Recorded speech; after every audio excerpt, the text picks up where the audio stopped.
আমার না ভাই হিন্দি কিস্তি মাথায় ঢোকে না। না মানে হোয়াট ইজ ভ্যানকেল্যান্ড? আরে হবে তোমার বোনের, আমার ভাইয়েরও তো আছে ধন। মানে কি ভ্যানকেল্যান্ড বোনের ধন? আরে ভাই এটা কি কিস্তি? ছি পাল। আরে বাঙালিদের মতো কিস্তি মারো, বলো চুদির ভাই আজ শনিবার চলো হাটে যাই। ভাই খিস্তিরও তো একটা অরা আছে না, বা একটা লজিক আছে।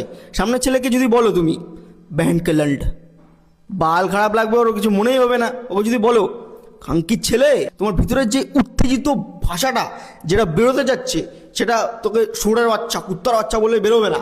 খাঙ্কির ছেলে একটা ভাষার সাথে না একটা অরা বেরিয়ে গেল ভাই, এরকম একটা কিস্তি। বাংলা কিস্তিতে আসো ভাই তোমরা, বাংলা কিস্তিতে। হ্যাঁ ওটা ভ্যানকেল্যান্ড কি কিস্তি ভাই এটা? ভাই মুখই বেঁকা হলো না, কিস্তি মারবে এমন যেমন মুখ বেঁকা হয়ে যায়। খাঙ্কির ছেলে, হ্যাঁ এরকম মুখ যেন খাঙ্কির ছেলে। হ্যাঁ তাহলে কি তুমি ভ্যানকেল্যান্ড? আরে বাড়া হচ্ছি পাল, তোমাদেরকে বুঝিয়ে লাভ নেই ভাই। নাম তো নিবো না, কিন্তু আমার একটা বন্ধু স্কুলের বাচ্চা মেয়ে পটায় বেড়াচ্ছে, যাদের নাক দিয়ে এখনো পোটা পড়া বন্ধ হয়নি। আর বন্ধুর রকির মতো দাড়ি হয়ে নাক দিয়ে চুল বেরিয়ে যাচ্ছে। ছি পাল।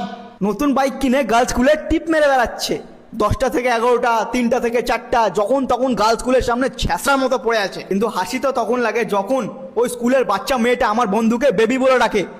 বেবি হই না তুই, চল পাল। হ্যাঁ ভালোবাসার পরে বাচ্চা হয়, কিন্তু হ্যাঁ ভালোবাসার ফল বাচ্চা হয়, কিন্তু ভাই ভালোবাসার মানুষটা বাচ্চা হয়।